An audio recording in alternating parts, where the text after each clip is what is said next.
Kutut manggung ugi kagem bose sarbut ingkang wonten dalem semampir nggih ingkang ndamelaken tukang terus lancar bos aku masih gak tahu kata tetep tak dongakno sial walafiat lancar rezeki kok amin nggih cak urip nggih nggih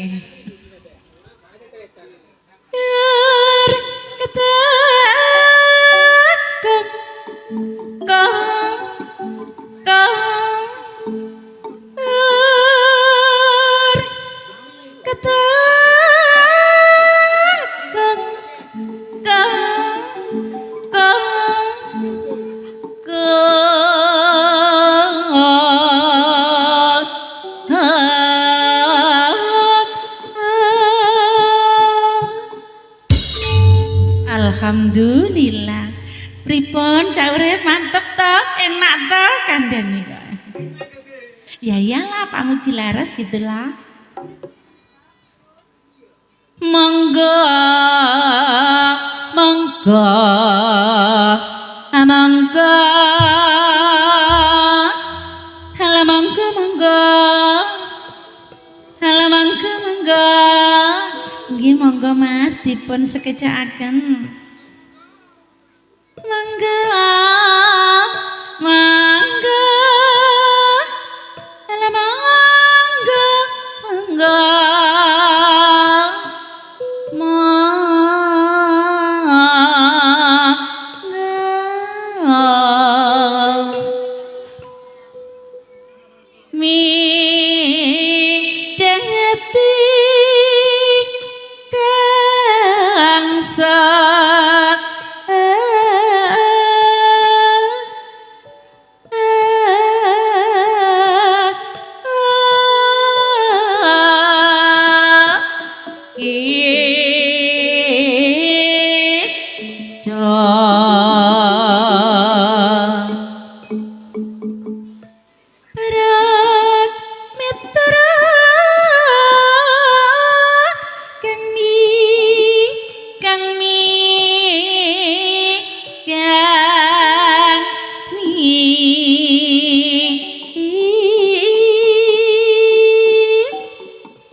Sutya ingkang kagungan agung budaya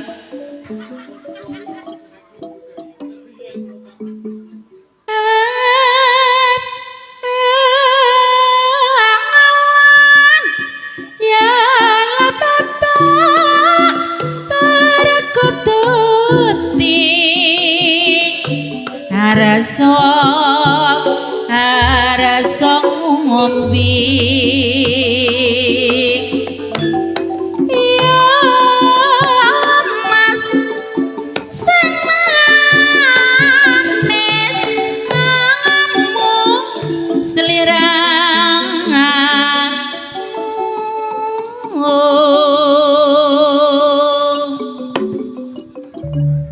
Mas Ragi, sinten sing nyuwun kula wau?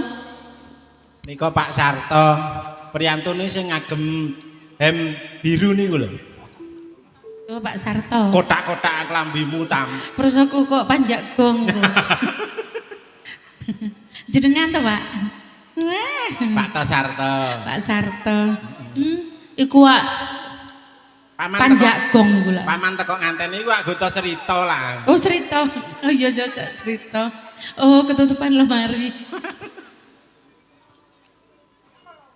Nggih, Kutut Manggung ugi kagem Cak Sulkan nggih. Bakul sate ugi ibu ingkang wonten dalem Mabul. Mugi satene tambah lancar. Amin. Amin. Laris. Sehat walafiat nggih. Amin. Amin. Sampun, Neng? Dereng. Bekne wis mari. Embuh ilang. Sakmene lho. Jembek aku elinyo lho. Lah yo kelingan sing gedhe dawa iku dicekel Cak Nan aku malah lali. Omben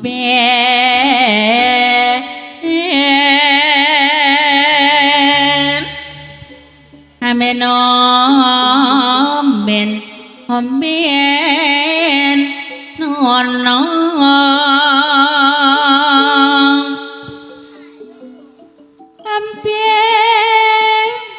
ya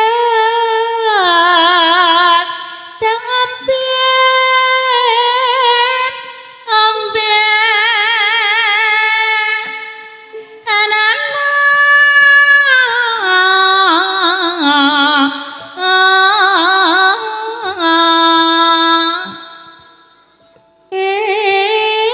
manuke tak sertong ya lata omben nono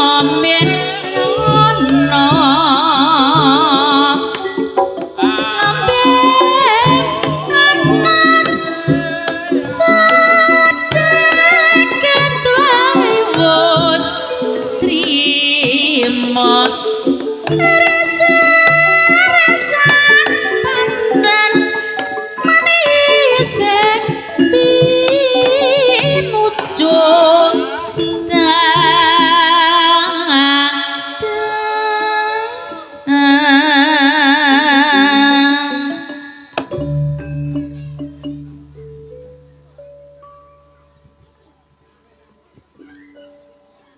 Pakan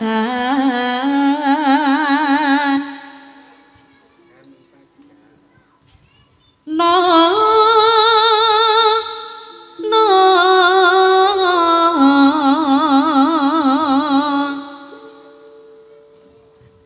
irata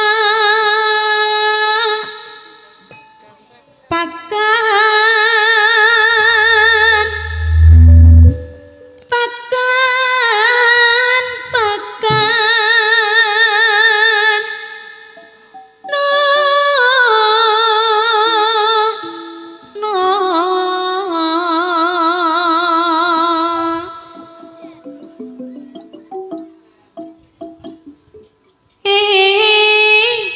manoe sing nyuwun ya lah tak pakan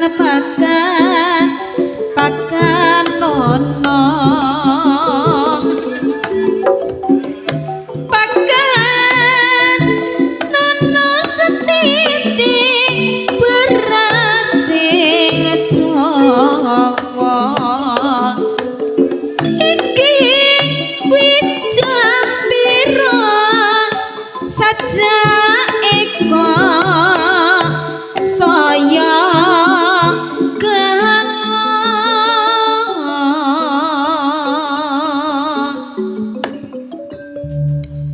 Wis jam 3, Nduk. manis renggo manis is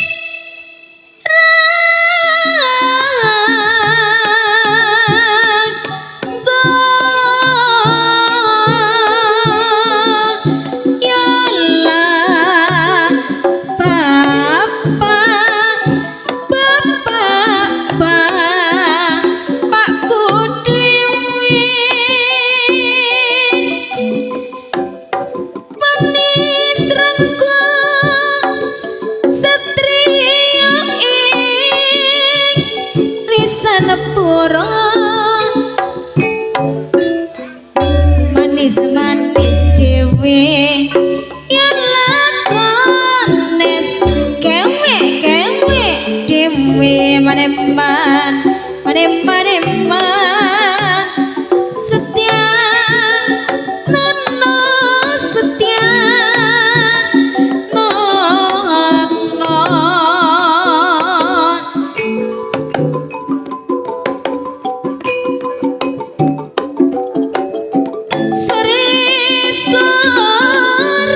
rasa sare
Mas Ragi dalem niki didamelaken melatiku sing nyuwun niki bose Sari Budaya. Oh nggih didamel langkah mawon nggih Mas Tono sumangga diracik riyen sak gurunge segone metu melatiku diracik genah-genah Cak Nan ayo Pak Ladi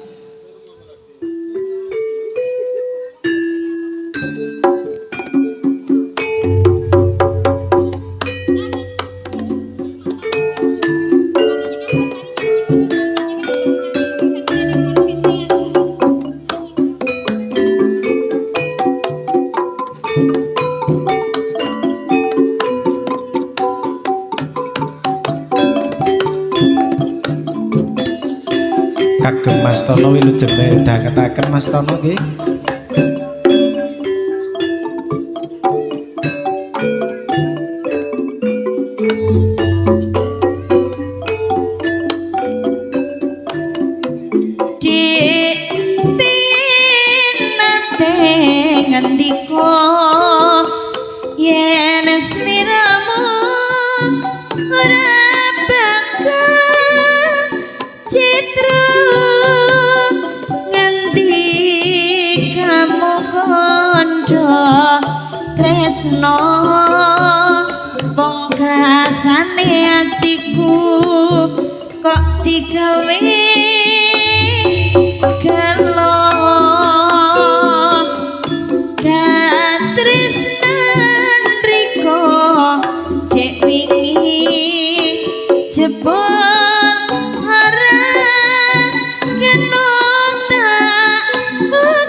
janji nganti mati nang saikine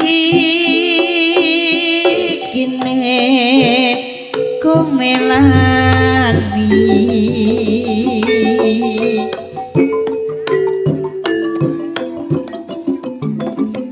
orang iro melatiku kang tak puja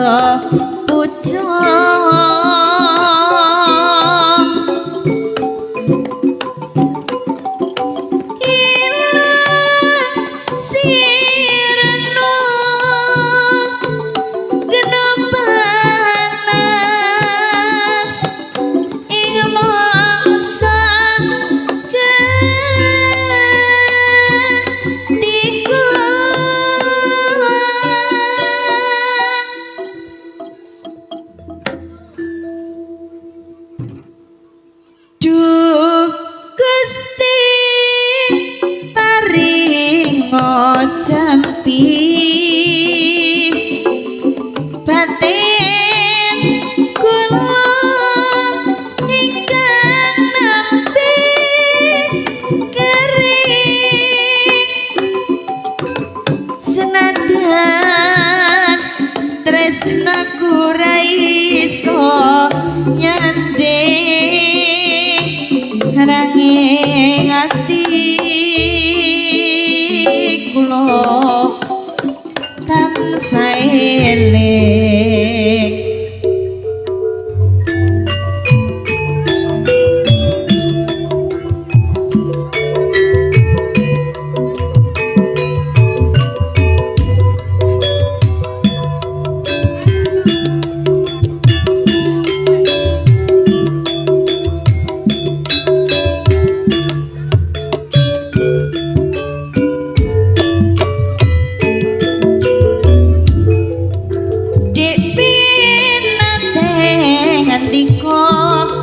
yen sliramu ora bakal citra nganti kamu kandha tresno pungkasane sliramu kok gawe lara katresnan riko dek wingi jebol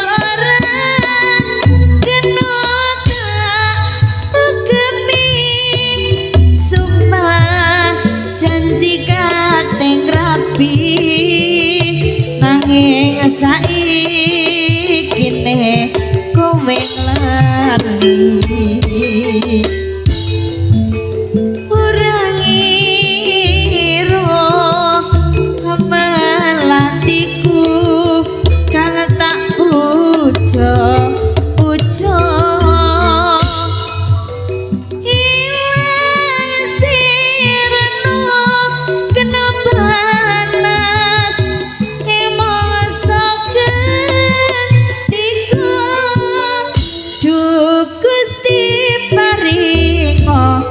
jampi batin kula ingkang nembe kering senadyan tresnaku ra iso nyanding nanging ati kula tansah eling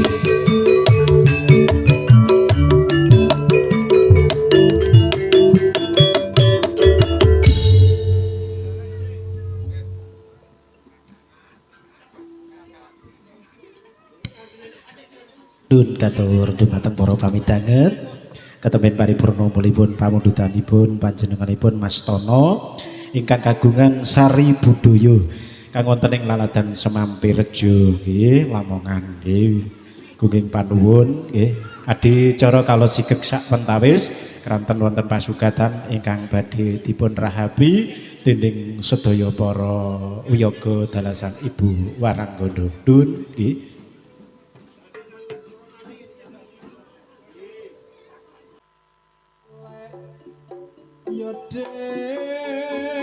Jika watane plasa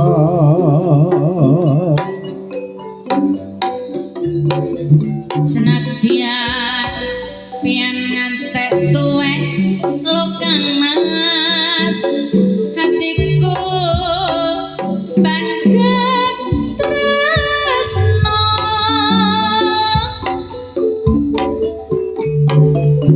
alam gedok lemas eton matokan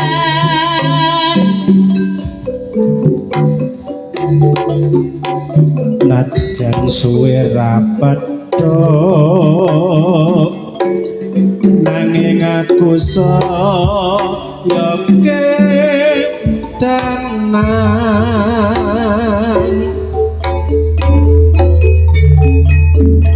alam gedang lemas wetoni Jombang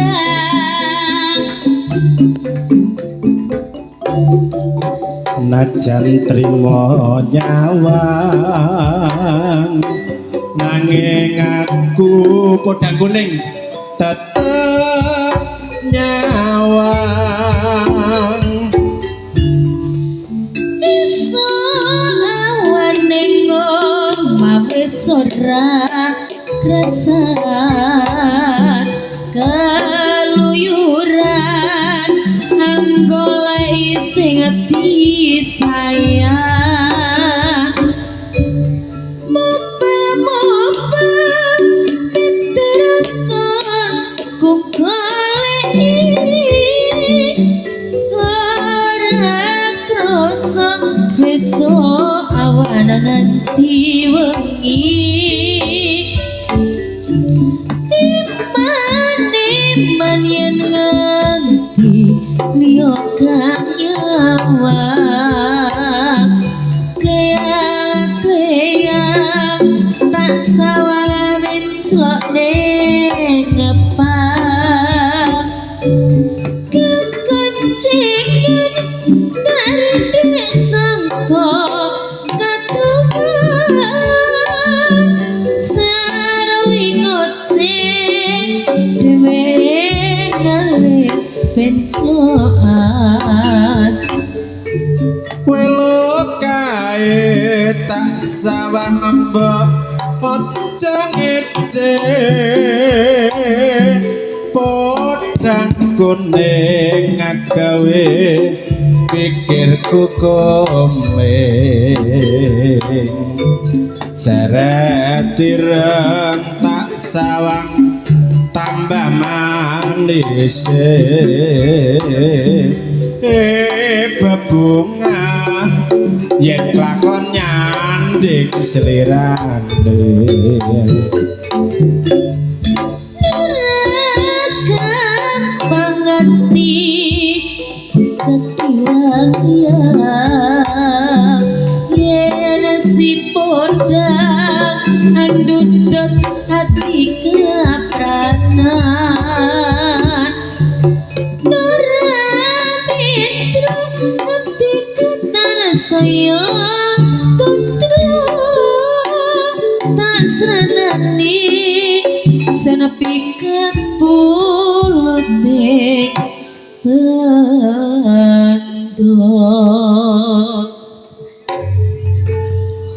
matur suwun nggih sabibaripun sampur jaipong dawah katur panjenenganipun Bapak Sardi utawi Bapak Yulis sing kuwasai penimbang bako basah sak kawasan Dander dene lampahe sampur kagandhike dene panjenenganipun nggih bakul kasur nggih cak sutanan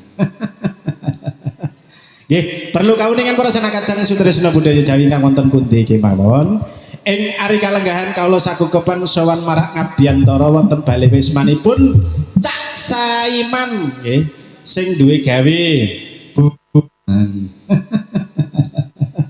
nggih perlu kauningan para sanakadang sutresna budaya Jawi ingkang wonten pundi kemawon ing ari kalenggahan kawula sagugepan sowan marak ngabiyantara wonten bale wismanipun Cak Saiman nggih sing duwe gawe bubukan